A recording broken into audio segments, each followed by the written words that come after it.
Que Dieu vous bénisse richement et c'est vraiment un plaisir d'être avec vous ce matin.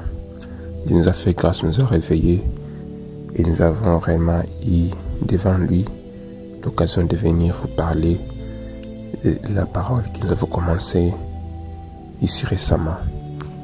Afin que nous puissions continuer, on va prier et pour qu'il puisse nous précéder dans notre éducation. Et Tout-Puissant, nous sommes devant toi, Seigneur Jésus. Nous te remercions pour ce matin que tu nous as donné, Seigneur, pour nous réveiller. C'est pas ta grâce, Seigneur Jésus. C'est pour nous dire merci, Seigneur. Car ce n'est pas facile, Seigneur Jésus, de se réveiller. Mais par ta grâce, Seigneur, tu nous as fait grâce pour avoir écouté ta parole, Seigneur Jésus. Fais cela à tes enfants, Seigneur, ce matin, afin qu'ils puissent te croire, afin qu'ils puissent te suivre, pour obtenir vraiment une identification par la personne de la Bible. C'est pourquoi, Seigneur Jésus, transmets ta vie au travers de ta parole. Car tu as dit que, Seigneur Jésus, la parole dit, mais l'Esprit vivifie. Fais grâce à tes enfants, Seigneur Jésus, de recevoir l'Esprit qui est dans la parole, de recevoir, Seigneur, tout ce que toi tu as envoyé. Car tu as dit, il devient tout ce que tu puisse l'attirer. C'est pourquoi, Père Céleste, à tes enfants vers toi, Seigneur, donne la révélation. Fais que nous puissions avoir ton esprit à nous. Remplis-nous de ton esprit, Seigneur Jésus. Fais que ton amour puisse dominer à nous, Seigneur. Car le monde s'émeut par manque d'amour. C'est pourquoi, Dieu Tout-Puissant, je prie pour toute la nation, pour tout le monde entier, Seigneur Jésus. Que tu puisses effuser ton amour divin dans chaque enfant, dans chaque personne. Tout le monde qui a vraiment fait une faiblesse quelconque, Seigneur Jésus. Que ton amour puisse entrer dans chaque personne, Seigneur. Afin que nous ayons réellement une identification qui vient de toi, Seigneur Jésus. Quand tu étais sur la terre, Seigneur Jésus, tu n'as jamais tué des gens. Tu as toujours pardonné. Tu aimes aimer les ennemis. Fais que, Seigneur, tes enfants puissent avoir le même sentiment, Seigneur. C'est pourquoi, Père, tu m'as envoyé prêcher la parole et tu m'as donné les signes comme Marc 16 et Jean 14:12 qui voici les signes qui accompagnent ceux qui ont crié. Fais que, Seigneur, ces enfants qui sont malades, qu'ils puissent recevoir réellement leur guérison, qu'ils puissent recevoir leur joie, qu'ils puissent recevoir les salis au travers de la parole.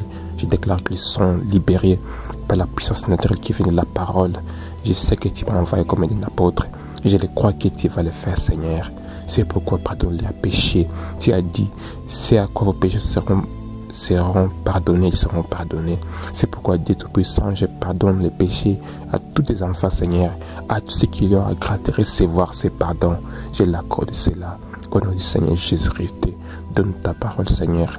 Enlève-moi du chemin, afin que tu puisses bénir, tu puisses te sauver par ta grâce. Je prie cela au nom du Seigneur Jésus-Christ. Amen. Que Dieu vous bénisse encore. C'est vraiment un privilège pour être connecté et pour la confiance que nous avez donnée d'écouter encore la parole. Vraiment que Dieu vous bénisse encore. Et je crois que vous serez bénis parce que c'est Dieu qui va vous parler. Il ne ment jamais. C'est pourquoi je l'ai toujours dans les prophètes. Car là on dit ceci que Dieu ne fait rien sans avoir révélé son secret à certains les prophètes. C'est qu'Amos 3 nous dit. Amos 3:5 nous dit que Dieu ne peut rien faire sans révéler son secret à certains les prophètes. C'est pourquoi Dieu par sa grâce, nous a envoyé Frère Branham pour nous expliquer, pour interpréter la parole, depuis la Genèse jusqu'à l'Apocalypse. C'est pourquoi moi, en tant que ministre, j'ai été envoyé par Dieu. Je suis en Éphésiens 4. Je n'ai aucun autre message à vous prêcher. Seulement c'est que Dieu a parlé au travers de Frère Branham. Car Dieu m'a commissionné, m'a dit, répète les gens ce que les prophètes majeurs de l'âge a déjà dit. Car Dieu ne change pas, parce que c'est que la parole dit ceci dans Deutéronome 18, verset 5. Il dit ceci que je citerai entre vous un frère comme Moïse. Vous l'écouterez. Alors, quand Moïse était sur la terre, il venait avec la parole. Et quand Moïse est mort, Dieu a cité Josué pour continuer l'œuvre. Josué a répété aux gens ce que Moïse a prescrit. Car c'était ça la commission de Josué. Il n'avait pas un autre message à donner au peuple d'Israël pour les faire arriver à Canaan. C'est pourquoi moi, c'est mon message, c'est de vous faire arriver dans l'enlèvement. Et je n'ai rien à en augmenter ou bien à ajouter. C'est ce que le prophète messager nous a dit. Voilà, nous parlons de l'identification. Et vraiment, c'est un sujet précis pour nous. On va ici dans l'identification. C'est un serment prêché le 16 février 1964. Prenons le paragraphe 19, la voix de Dieu. Eh bien, disons, Jésus est venu pour sauver ce qui était perdu. Ah, c'est ce qu'il a fait. Et alors, il a dit y avoir quelque chose pour sauver ce qui était perdu. Cela a dit donc être un caractère différent de celui qui était perdu. Vous voyez? Donc, Dieu, tout était en lui. Il était un sauveur, il était un guérisseur. Tout était en lui. Il était un consolateur, tout était en lui. Mais il fallait qu'il puisse manifester ses attributs. C'est pourquoi pour qu'il puisse sauver, il devait avoir une personne qui est perdue. C'est pourquoi Dieu vient à ceux qui sont perdus, qui sont dans les péchés. C'est Dieu qui c'est ces gens-là que Dieu vient sauver. Dieu n'est pas sauver une personne qui est sainte. Non. C'est pourquoi si on se trouve qu'on est saint, Dieu ne peut pas te sauver encore parce qu'il voit que toi tu as tout. Mais Dieu est venu pour les gens qui sont perdus. Prenons l'exemple de l'apôtre qu'on a voulu lapider. Il était vraiment un pécheur, une pécheresse plutôt, mais il a une grâce devant Jésus-Christ. Il lui a dit, va et ne pêche plus. Mais les pharisiens qui ont voulu lapider, qui se croyaient des saints, qui maîtrisaient la loi de Moïse, ils sont dans les péchés. Pourquoi? Ils n'ont pas reconnu la grâce de Dieu. Ils n'ont pas reçu la parole faite chair. C'est pourquoi toi aussi tu peux être dans le péché. Or, le péché, c'est l'incrédulité. C'est quand tu es incrédule à l'égard de la parole de l'heure. C'est ce que Dieu va te conduire. C'est la chose que Dieu va connaître le monde si tu ne reçois pas la parole de l'heure. La parole que Dieu a envoyée pour ton âge. C'est pourquoi Dieu a manifesté parce qu'il était un sauveur. Continuons ici. Ainsi, nous trouvons donc, lorsque Dieu a baissé les regards sur sa création, qu'il a créé, et c'est le caractère de ce monde, son aimable caractère, son moi a pris forme de la personne de Jésus-Christ pour les sauveurs du monde. Ah, la personne de Jésus-Christ a vraiment pris et est venu nous sauver. Donc Dieu était vraiment revêtu d'un caractère d'amour. C'est ce que le monde ignore. Parce que beaucoup de gens ne saisit pas la vision de Jean 3,16, qui est réellement Dieu est venu sauver parce qu'il nous a aimés. C'est pourquoi beaucoup de gens n'ont pas réellement la vie de Dieu en eux. C'est pourquoi ils prennent les armes, ils partent tuer les autres. Je ne crois pas qu'une personne peut avoir la vie de Dieu, peut avoir le caractère de Christ, peut être identifié à Christ et prendre une arme pour aller tuer les autres. Non. Ça, c'est vraiment démoniaque. Ou bien, toi, tu vas, tu pars critiquer les serviteurs de Dieu, tu pars mépriser les autres. Est-ce que réellement ça, c'est le caractère de Christ? Non. Ce n'est pas ça. C'est pourquoi, si réellement, à nous, on a le caractère de Dieu, le caractère de Christ, on doit aussi avoir le même sentiment que Christ avait. Comme Philippiens 2, 7 jusqu'à 11 nous dit que ayons le même sentiment qui était en Christ. Est-ce que réellement, Christ avait le sentiment d'aller tuer les autres ou bien les mépriser? Non, ce n'est pas cela. Parce que je ne crois pas qu'on fabrique les armes pour tuer les animaux. Non, c'est pour tuer les hommes. C'est l'homme qui fabrique les bombes atomiques pour tuer les autres hommes. Est-ce que réellement ça c'est un sentiment qui était en Christ? Non. Même toi aussi, toi qui as un mauvais cœur, si aussi on peut donner une arme, tu peux tuer l'autre parce que toi aussi tu as un mauvais cœur. C'est pourquoi la sorcellerie, c'est venu d'abord d'un mauvais cœur. La haine, ça c'est un caractère du diable. Ok, continuons. Cela a été fait afin qu'il puisse payer le prix de la mort pour nous et pour nous racheter. Cela a certainement accompli Jean 3,16. L'œuvre du calvaire est accomplie par Jean 3,16. Vous voyez, ce sont les choses, parce que quand on lit la Bible, on doit s'identifier à des personnes de la Bible. C'est pourquoi Dieu peut se donner vraiment les contextes de ces paroles ici. Car tout le monde peut la lire, mais c'est Dieu qui ouvre la révélation aux gens, qui permet qu'on puisse la lire entre les lignes. car la Bible c'est un livre d'amour.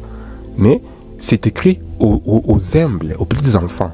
Alors Dieu révèle ces petits enfants-là entre les lignes, qui est réellement tout ce que vous pouvez faire. Si ce n'est pas Jean 3, si vous n'êtes rien. Si ce que vous pouvez faire, si ce n'est pas l'amour qui vous conduit, l'amour de Dieu qui vous conduit, pas un amour philéo. Parce que beaucoup de gens ont l'amour philéo, l'amour charnel, qui peut aimer les autres et haïr les autres. Non.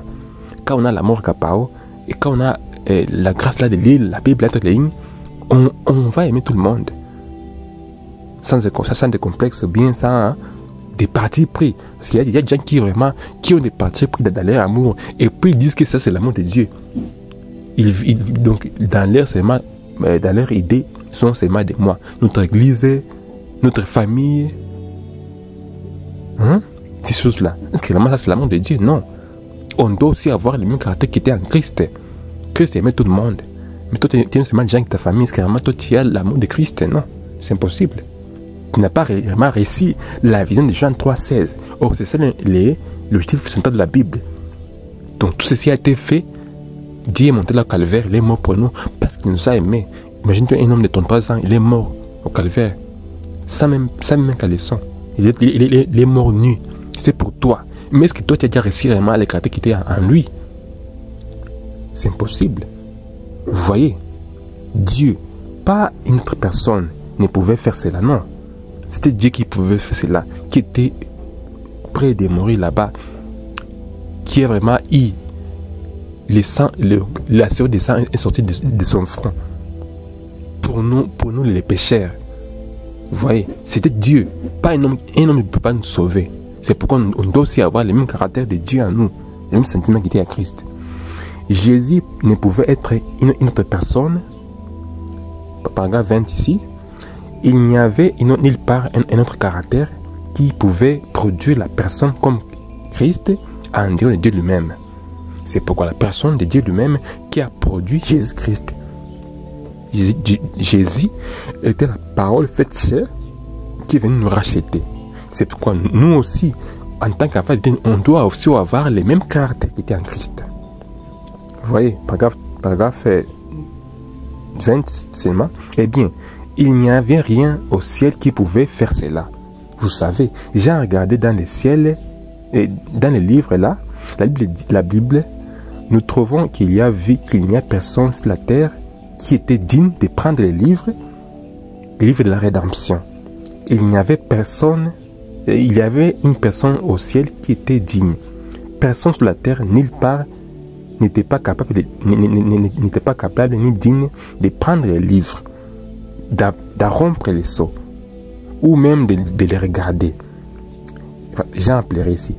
Et il a pleuré parce que c'est ce livre qui était le livre de la rédemption, c'est trouvé son propre nom.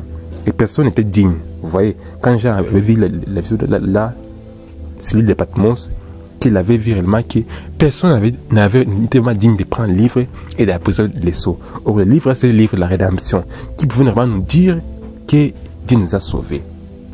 C'était un livre d'amour. C'est ce que Dieu a envoyé par son prophète au temps de la fin. C'est quand le prophète est venu nous révéler les 7 sceaux, 7 mystères. Selon Apocalypse 10, verset 7. Alors, le livre là est venu nous proclamer réellement que nous sommes sauvés, que nous avons réussi encore la vie qui était en Adam, que Dieu a ravi au commencement. 21 dit ceci. Et alors, l'un de ses anciens lui a dit, ne crains point, car le lion, la tribu de Juda, a vaincu. Il est digne. Ah, j'ai regardé pour voir un lion, mais il a vu un agneau. Ah, cela doit avoir été un agneau immolé.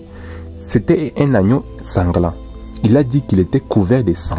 En effet, c'était un agneau qui avait été immolé. Ah, c'était ça Jésus-Christ. Un agneau immolé naturellement et sanglant. Il avait été immolé depuis la fondation du monde. Il est venu et a pris le livre. Personne d'autre ne pouvait faire cela. C'était réellement Christ, la personne de Dieu qui était digne de prendre le livre et de briser les sceaux, en fait que nous puissions recevoir encore la vie qu'Adam avait perdue. Car c'est quand Adam avait péché que Dieu avait ravi les livres de vie. C'était la vie qu'Adam pouvait commander les animaux, pouvait dominer tout ce qui était sur la terre. C'était vraiment l'amour de Dieu qui était en lui. Il était vraiment un créateur en miniature, parce qu'il avait encore la vie de Dieu en lui. Alors, c'est pas la grâce de Dieu que Dieu s'est envoyé, frère Branham, pour nous aider aussi à recevoir encore la vie là. C'est pourquoi il l'a envoyé. Est-ce que toi aussi tu es prêt de recevoir cette vie de Dieu en toi? Hein?